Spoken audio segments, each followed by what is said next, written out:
Beijing calls this Hong Kong's worst crisis in the more than 2 decades since the 1997 handover. Hong Kong's protesters have repeatedly used dangerous tools to attack police. These actions constitute seriously violent crimes and are starting to show signs of terrorism. The protesters would probably agree the city's in crisis, but for very different reasons. Sending troops or using emergency ordinance is not the way out. We will continue our fight no matter how they arrest and prosecute us. Such extensive disruptions are pushing our city, the city we all love, and many of us helped to build, to the verge of a very dangerous situation.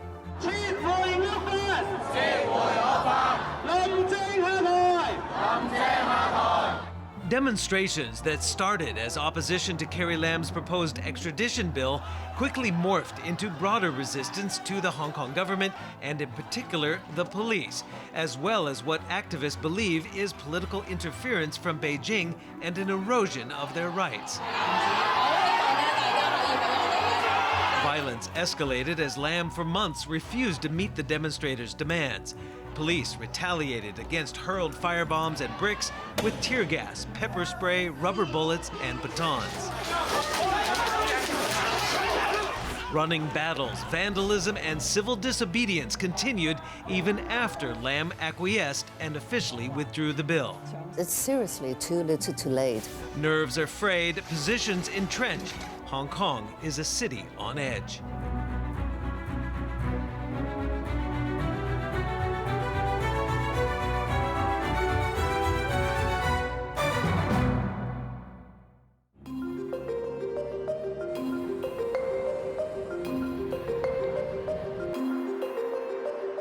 I'm Stephen Engle. Welcome to this Bloomberg special, Hong Kong on Edge.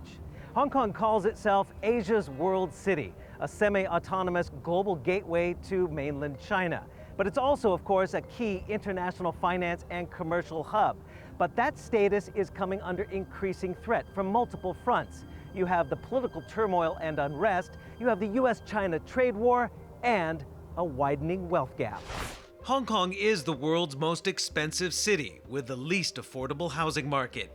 Many young protesters feel left behind financially and betrayed politically. And that socio-economic frustration seen on the streets is wreaking havoc on the economy. Fitch has cut Hong Kong's credit rating, visitor arrivals and retail sales are tanking, small business confidence is at a record low, and Hong Kong's GDP is heading for a possible recession. I firmly believe that for a lot of these young people, livelihood, economics, housing is important, but that's not the primary drive. The primary drive is that they long for a more balanced one country, two system. We'll try to answer what went wrong and whether there is a clear path forward under one country, two systems. To do that, we've assembled some of the more pivotal figures in Hong Kong's journey from British colony to Chinese special administrative region. The Iron Lady, Anson Chan, a nickname she earned as the last chief secretary of Hong Kong under the British and the first one under Chinese rule. Chan was the second most powerful leader in Hong Kong. The government should pause to ask itself what has led to the escalating violence, both on the part of the police and on the part of the protesters. The disciplinarian, Regina Ip. She was Hong Kong's first female Secretary of Security. She spearheaded a failed attempt to pass controversial Beijing-backed national security legislation. A lot of damage has been done. A lot of, not only the damage to the economy, but also reputational damage. The Democrat, Martin Lee. He helped draft Hong Kong's post-handover mini-constitution, the Basic Law, that still governs Hong Kong today. A sharp critic of Beijing, Lee is known in Hong Kong as the father of democracy. I have been fighting for democracy and to preserve the rule of law for 35 years now, always by using peaceful means. What has Beijing done? Ignored us completely. The career lawmaker, Rita Fan. She served not only in the British colonial legislature, she also was the first president of the Post-Handover Legislative Council. Fan served for years on the Standing Committee of China's parliament, the National People's Congress. Do not allow our opposition to take us down into the dirty river and drown us. The businessman, Michael Teen. He founded the clothing chains U2 and G2000 before becoming a Hong Kong lawmaker and currently serves as Hong Kong's deputy to China's National People's Congress. I run a retail business. I don't think I can hang on for another 6 months. This thing has got to stop. And the media tycoon, billionaire Jimmy Lai. After founding the clothing retailer Giordano, Lai went into publishing. His Next Digital produces the provocative Apple Daily newspaper. Staunchly pro-democracy, Lai is often a target of Beijing's wrath. What we are fighting for is the first battle of the new Cold War. So how did the situation get so dire? And what are the protesters' demands? Much of the turmoil can be tied to Chief Executive Carrie Lam's refusal to officially withdraw the extradition bill she tried to push through the legislature, even as an estimated 1 million people and then later 2 million people marched peacefully through Hong Kong in opposition to the bill. Lawmakers, too, were divided over attempts to change the city's extradition laws. Hong Kong currently has 20 extradition treaties around the world. The amendments would have allowed extraditions to any jurisdiction on a case-by-case basis, including to mainland China, Macau, and Taiwan, neighboring territories that don't have such agreements with Hong Kong. To fast-track the bill, the government pointed to the case of a Hong Kong man wanted in Taiwan for allegedly murdering his girlfriend, but there was no formal avenue to return him to Taiwan to face trial. No country, no territory wants to become a haven for offenders, especially offenders in serious crimes.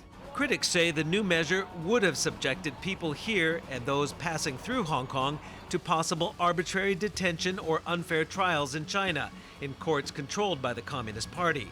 Hong Kong's judicial system is based on British common law.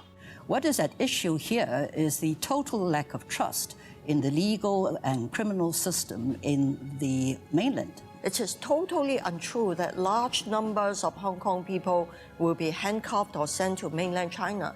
That's part of the fear and smear campaign mounted by the opposition. Lam, in an exclusive interview with Bloomberg Television in March, defended the bill. There are important procedural safeguards in place before a request will be entertained and a fugitive offender will be returned to that requesting jurisdiction. But there is still that perception out there, it might be wrong, that Hong Kong's autonomy is being compromised here. No, certainly China. not. This is a but piece is the government of doing enough to change those perceptions? And how do you start to do we are trying to address those concerns, but it would be wrong to associate this with the high degree of autonomy. Lam has since declined further interview requests. As the debate devolved into violence on the streets and even into the legislative chamber itself, Carrie Lam realized she was perhaps fighting a losing battle. She suspended the bill, but there was an important caveat. She didn't officially withdraw it. There are still lingering doubts about the government's sincerity, or worries whether the government will restart the process in the Legislative Council. So I reiterate here, there is no such plan. The bill is dead. But it wouldn't be for another 2.5 tumultuous months until Lam would finally give in to the protesters' demand number one. The government will formally withdraw the bill in order to fully allay public concerns. It's very unfortunate. It was not handled properly. She apologized for that. So I think it's time for us to move on. But moving on doesn't mean that we don't deal with the problem. The next three demands are all tied to the summer clashes with police. Demonstrators want an independent inquiry into alleged police brutality. But Carrie Lam has rejected that, saying the police already have a complaints council. Protesters question if it can be impartial. And police themselves may fear they could be punished for carrying out orders stemming from a political impasse. Protesters also want an amnesty for those arrested so far on charges ranging from illegal assembly to assaulting police officers and rioting. And they also want certain clashes not to be classified as riots, which would carry more severe jail sentences for those convicted. Lam won't give in, insisting Hong Kong must uphold the rule of law. But it's the fifth demand, universal suffrage, that's perhaps the most problematic. Protesters want to be able to directly choose their chief executive and lawmakers without interference from Beijing. But even those who support the protest movement may question whether it's realistic to think Beijing would allow anyone to be the city's leader. Currently, only half of Hong Kong's legislative seats are directly elected, and the chief executive is chosen by a 1,200-member committee largely handpicked by Beijing. Protesters say the local government's intransigence towards their demands is why universal suffrage is now their ultimate goal. Could we have avoided all this mayhem over the last 2 to 3 months if Carrie Lam had simply withdrawn the bill back in June? Definitely. You know, when the first million people went out, if she withdrew it, nothing would have happened in the last 3 months. And I think the whole thing will be calmed down. But in this 3 months, we realize that unless we have assurance of universal suffrage, we will always have constant encroachment on our freedom.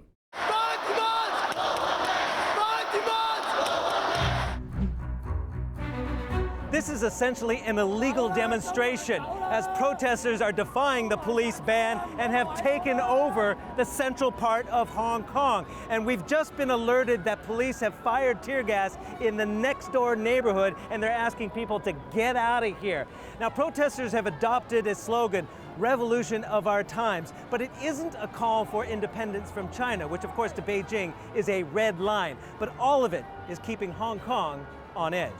There is no challenge to sovereignty and no challenge to one country, two systems. On the contrary, it is precisely because everybody wants to see two systems remaining intact.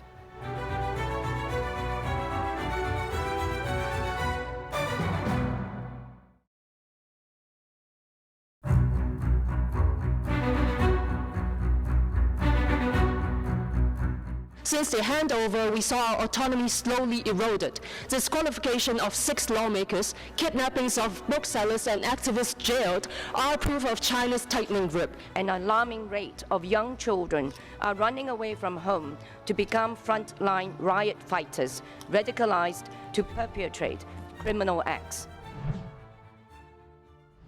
Welcome back to Hong Kong on Edge. To better understand how the House Hong Kong got so divided, we need to take a look back at the most recent history, at the end of one colonial lease and the introduction of a new landlord from the north. Hong Kong's return to China was enshrined in 1984 with the signing of the Sino-British Joint Declaration and the formation of an unprecedented one country, two systems framework to be governed under the Basic Law.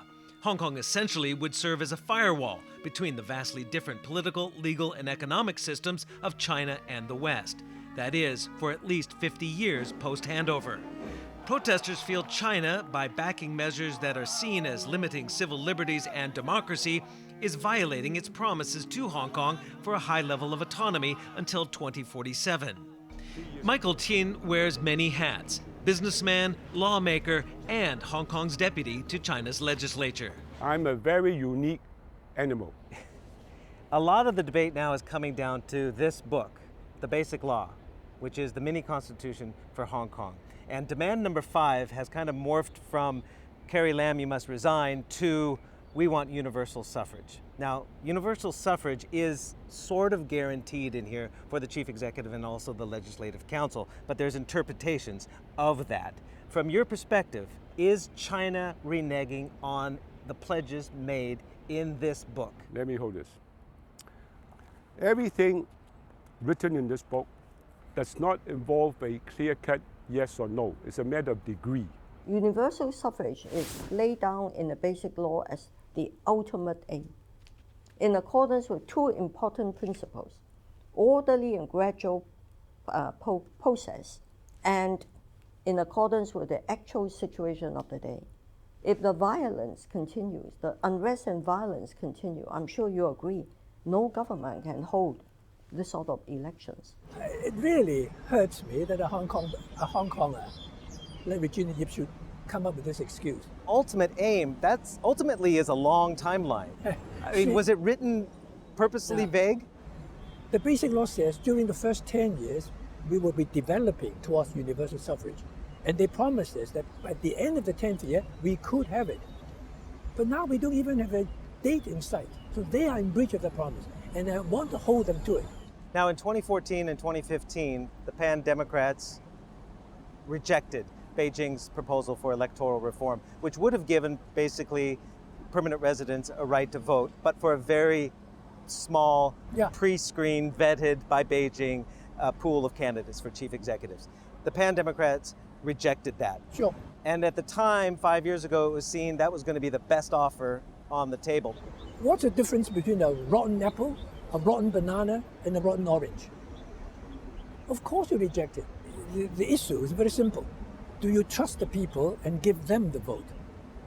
Or do you want to control the result of those elections?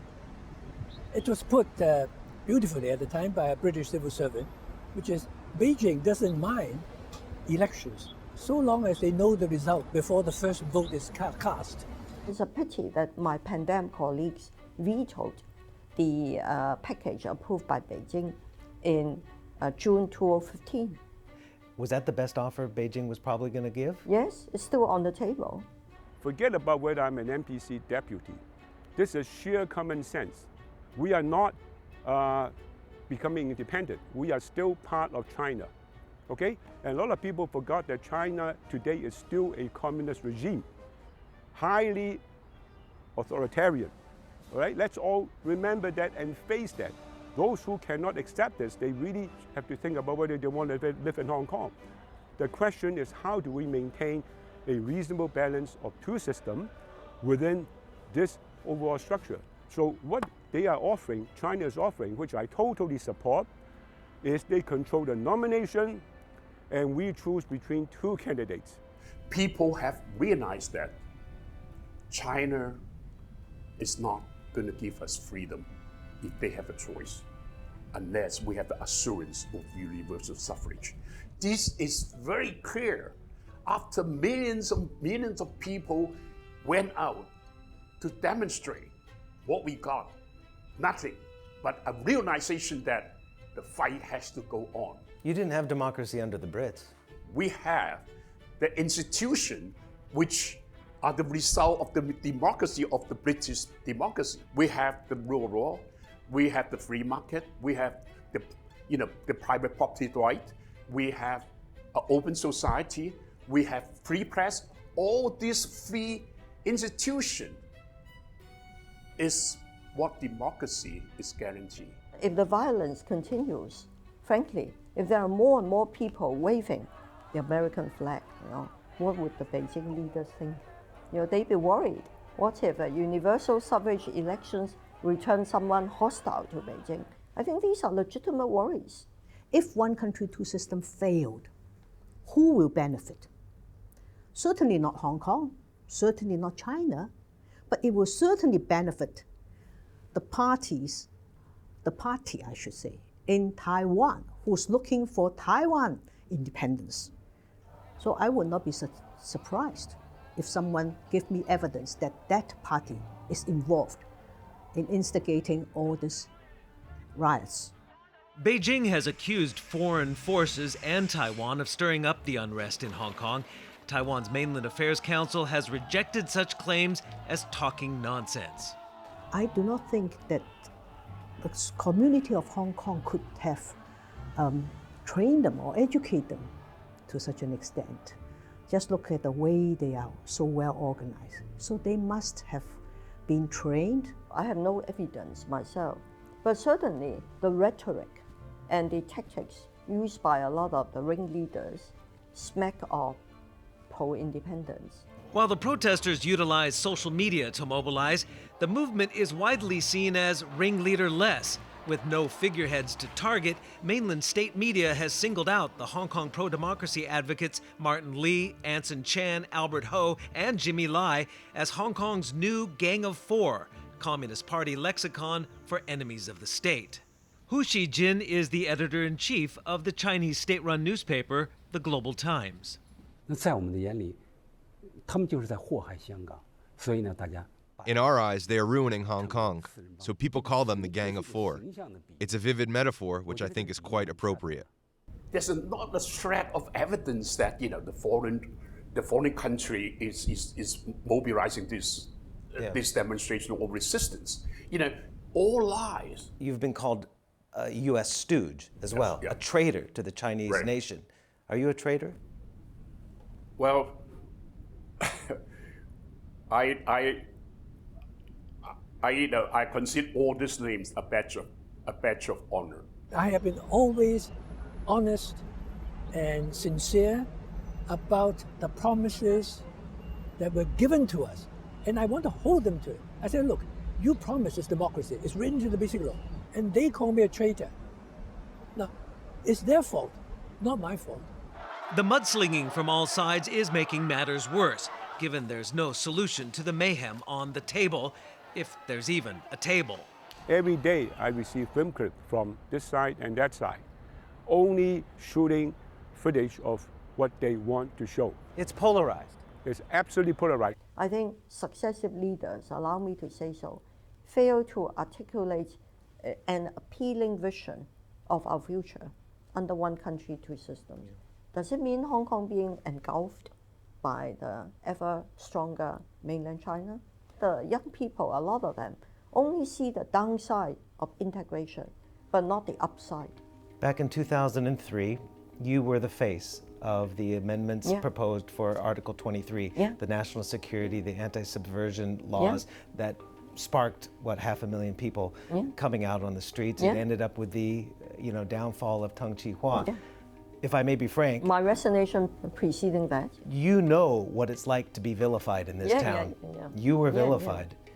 How, back then and now, does the Hong Kong government keep on underestimating or misreading the public discontent? I think Mrs. Lam admitted to that formally, that the legislative effort this time complete failure, that she failed to keep the pulse of the people, and she misread the situation.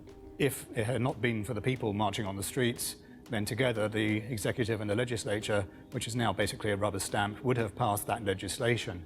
And that points to the bigger issue, which is that all of the policies made by the government come from an unelected government, and the people are wising up to that now. The extradition bill helped them to focus on that point. That's why they're still coming out and protesting. I think that was just the last straw that broke the camel's back. Before that, we've had a whole series of action on the part of the SAR government, which eroded Hong Kong's rights and freedoms, took away our civil liberties, and narrowed the space for political discourse. I believe we have a high-level autonomy as prescribed in the Basic Law. Because if we don't have that, we will not be handling our present situation in such a way. Up next, the standoff enters a critical phase as businesses here in Hong Kong are forced to toe the China line.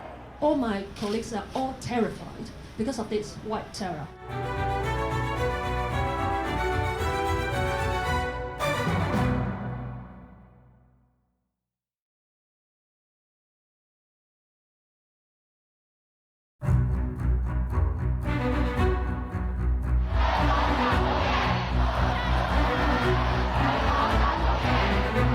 Protests in Hong Kong are having direct and indirect effects on demand in a number of our businesses.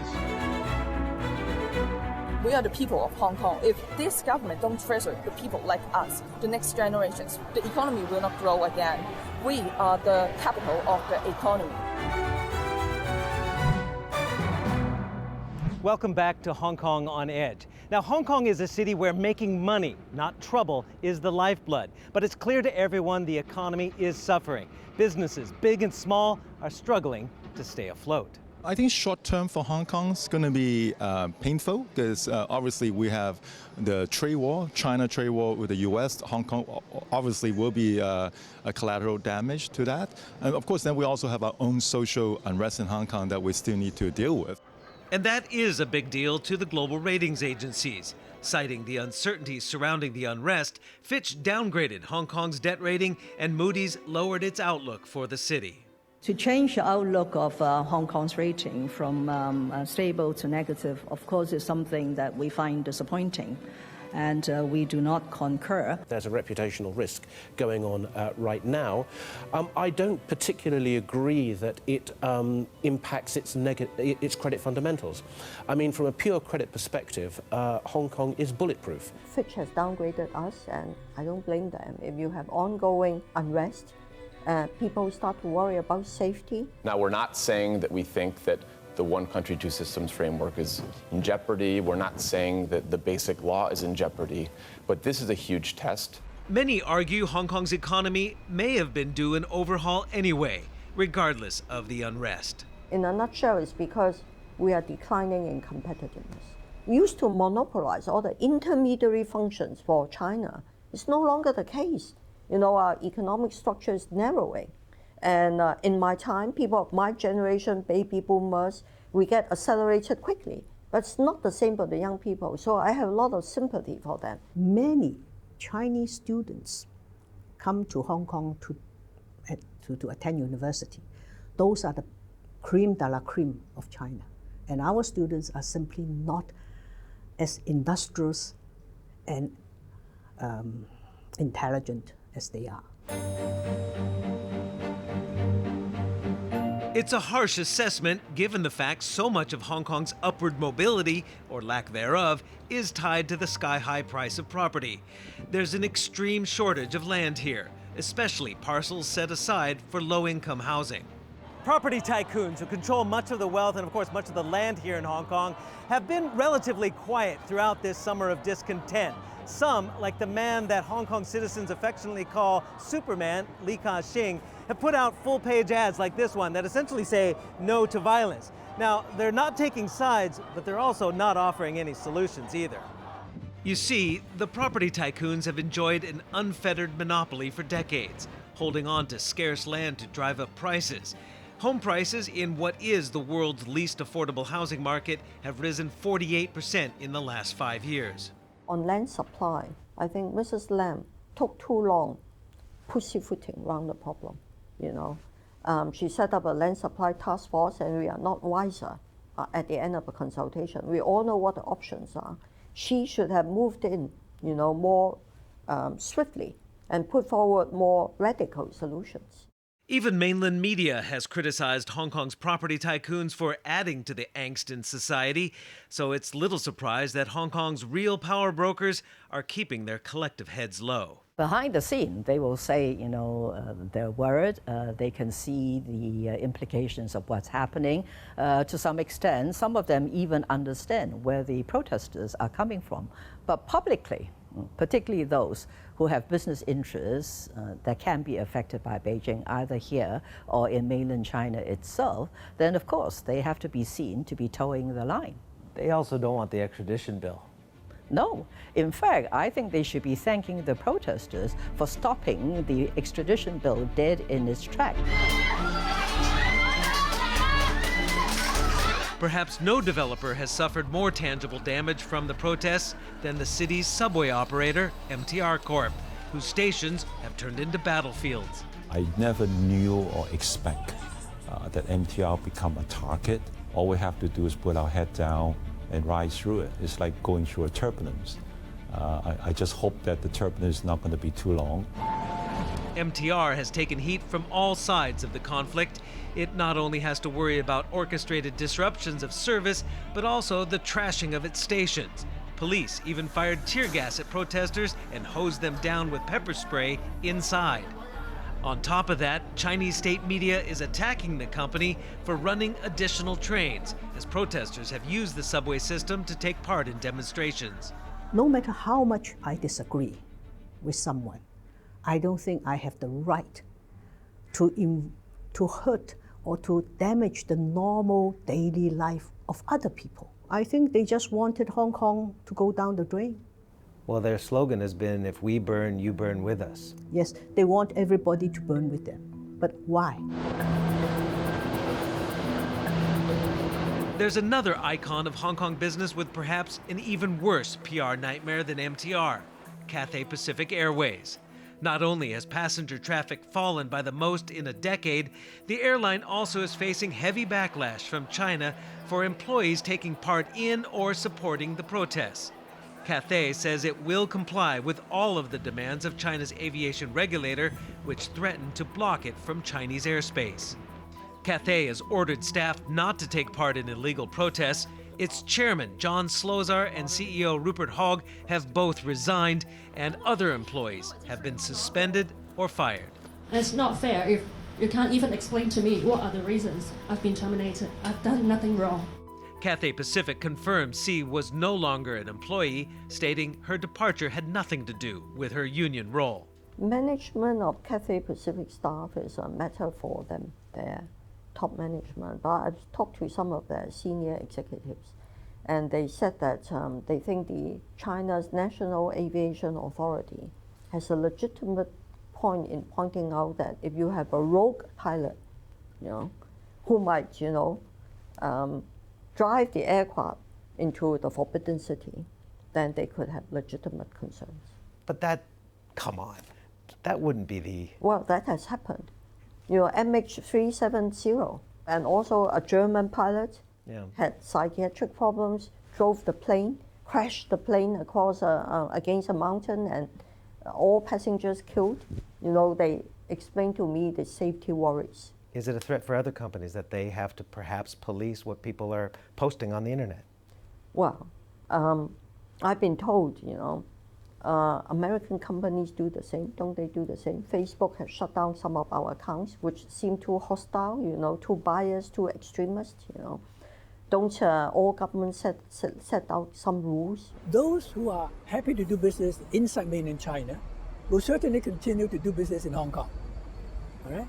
But if you treat Hong Kong differently, because Hong Kong is an international financial center, that's why we're here, then those people must be having second thoughts now. And this is such an awful example for the international community. I think that's a serious threat. Once Beijing or the SAA government is seen to be introducing political considerations into what should be purely commercial activities and decisions, and furthermore affecting the behavior of their staff, even during their spare time, then confidence in Hong Kong will definitely be seriously undermined, and you can forget about Hong Kong's status as an international city. Every Hong Kong company, if working in Hong Kong, you should try to ensure that by and large, your people doesn't get too involved in this. In every company in Hong Kong, we have people who are what we call yellow ribbon. Nothing wrong with that, as long as you perform your work and you do not promulgate independence of Hong Kong. No corporate, no Western corporate can control their staff's mind, their action, what they say, what they do in their private time and space. But they can control it by firing, and that's what we've seen with some companies. Corporates don't have the right to do this. They cannot operate with this kind of ethic from China. They cannot do that. Is it illegal for companies to do that? Because Is it illegal? In Hong Kong, you have a right to peacefully demonstrate, and you have a right to freedom of speech. Definitely, it's illegal. It's illegal. It's against the human right. And nobody will work for a company like this. You just can't find people to work for you. So might as well you have to move out. If we were to think about all the problems in Hong Kong facing today, right? Shortage of land, housing, whatever you want to call it, okay? This anti-China sentiment, all it really boils down to is a lot of people in Hong Kong don't feel they are a stakeholder. Carrie Lam, of all the misstatements that she had made in the past, which I thought something that really kind of disturbed me. She said a lot of the young people today are not the stakeholders. Our young people, particularly those who are protesting, they always think everybody is wrong except themselves. The government is wrong. The elderly people are wrong. The pro-establishment people are wrong. Not they are all right. Doesn't help though when the chief executive calls them spoiled children, says they do not have stakes in society? Well, many of them have never done anything for this society. They have not yet contributed. They are still studying, still using the taxpayers' money. That is sending a very uncompromising signal to the future middle class of Hong Kong. To me, everyone is a stakeholder, whether or not you pay taxes. You have to listen to everyone. Coming up, Beijing sends Hong Kong a not-so-subtle warning as PLA soldiers amass at the border. The PLA is a strong force that defends every inch of its sacred territory. If you want your home to improve, you do not destroy your home.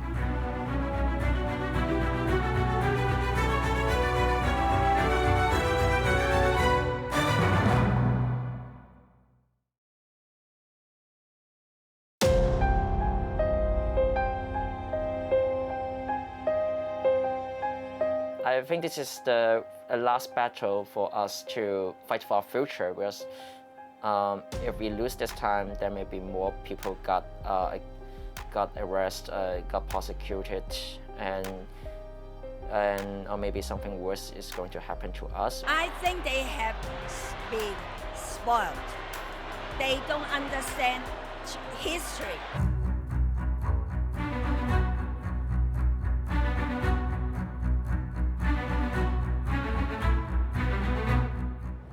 Welcome back to Hong Kong on Edge. Now, large weekend marches like this one on Hong Kong Island have for the most part been relatively peaceful. There is, though, a smaller, more radical element to the protest movement who have taken to violence, antagonizing police with guerrilla-like tactics. And that is one reason why police actually banned this rally. But as you can see, thousands showed up anyway, angered at the arrest of some of their leaders the day before. There is perhaps an even greater force than politics further polarizing the people of Hong Kong, and that's the situation devolving into violence. Against the police, by the police, against the public, and public property, and whatever and whomever are caught in between. Loyalties are being questioned as rumors swirl of paid vigilantes among rival factions. Citizens are turning on themselves. Give a wrong look, wear the wrong color, speak the wrong dialect, invites trouble. Pent-up rage has been hard to contain. The police force is being stretched to the extremes. If the people lose respect for the police and they teach their kids that all police are bad people, boy, I don't know how Hong Kong can continue. I have a great deal of compassion for the police. The police ought not to be put in this invidious position of standing between a very intransigent government and the population at large. There is the other side. The police use excessive force in carrying out their duties. You see that on the television screen. When somebody's already succumbed by 3 or 4 or 5, sometimes, policemen, and arms were already put at the back, they already tied them up. And you still see people hitting them, right? With a truncheon. That is assault. Every day that goes by, there's confrontation between the police and the radicals, okay? And there will be footage shown on social media. It will increase the hatred towards the other side. Every day it's building up. Every time there's a confrontation, okay? The police are not saints. The police is not one person. It's a bunch of people. It's so easy for one policeman to be caught on camera hitting someone, maybe for seemingly no reason, and that will be blown up. As protesters' anger broadened from frustration with local officials and police to attacks on China itself, such as defacing the Chinese national emblem at the mainland liaison office, Beijing increased its threats, with talk of red lines being crossed. I want to warn all criminal elements, don't misjudge the situation or take restraint as a sign of weakness. The young people now, come up now, they want democracy. They want to keep Hong Kong as it is. But at what cost, Martin? They're fighting for democracy in the name of democracy, but using violence. Can you condone certain levels of resistance? I still want to use peaceful means. But how can you blame these young people? And they are prepared to die for it, to keep the city as it is. There are only two ways to get the violence down swiftly. Number one, you use excessive force, or you use, as the British did in the 1960s, joint police military operations. Now we have no military. The police are all we have. The other way is to use lethal force, and they have not been doing that. So far, touch wood, no fatalities. We want to keep it that way. Can the police adequately control this, though? They've been viciously vilified. Yes, I'm glad you said so. They're working very hard. I think they are on a learning curve. They are getting smarter every day. We don't want to involve the PLA or mainland security forces whatsoever, because we understand the overseas perceptions, the sensitivity about one country, two systems. This is the sword of Damocles hanging over Hong Kong, Chinese military intervention. An estimated 6,000 soldiers of the People's Liberation Army, or PLA, are stationed in Hong Kong at any given time, with thousands more located across the border in Shenzhen, where China held recent exercises and even produced a fairly threatening video on containing civil unrest. To be fair, PLA soldiers are rarely seen in Hong Kong and have played a minimal role since the '97 handover. Should that change and China sends in more troops and tanks to quell unrest, the ramifications for both Hong Kong and China would be enormous. I think if that happens, and God forbid, it will be the end of one country, two systems. I think it will also put at very serious risk Hong Kong's reputation as a premier financial services center. Rather than ask, will the PLA intervene, we should perhaps first ask, can it, under the Basic Law? The Basic Law states the PLA, quote, shall not interfere in the local affairs of Hong Kong. However, the local government may, when necessary, ask China for assistance from the garrison in the maintenance of public order and in disaster relief. It's not that black and white, though. Read on, and Article 18 clarifies that a state of emergency can be declared in Hong Kong if turmoil, quote, endangers national unity or security and is beyond the control of the government of Hong Kong. Then Beijing may, quote, issue an order applying the relevant national laws in Hong Kong. In other words, China can send in additional non-garrison troops without Hong Kong's request. That will be a repeat of Tiananmen Square massacre. And that will bring in the whole world against China.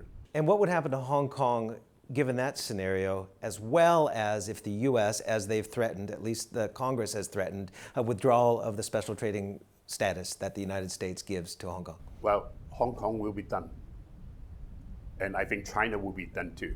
So it's within the law. It does not mean that PLA coming out from their camp means that that's the end of one country, two systems. That's how other people would like us to think about it. Will cooler heads prevail then with soldiers across the border and the threat that that poses to Hong Kong? I don't think that the PLA will do that, because that will give an excuse. Now, mind you, I'm talking about excuse, not the fact. Excuse for Western country who doesn't want to see China prosper, will use that as an excuse to kill the one country, two systems. If China were to send its military to Hong Kong, that would mean the situation down there was totally paralyzed. The city, as a financial hub, must already be unable to function. We'd see foreign capital ready to flee.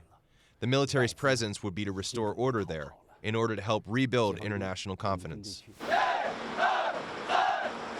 My personal opinion that is the footage we saw, PLA military police getting ready.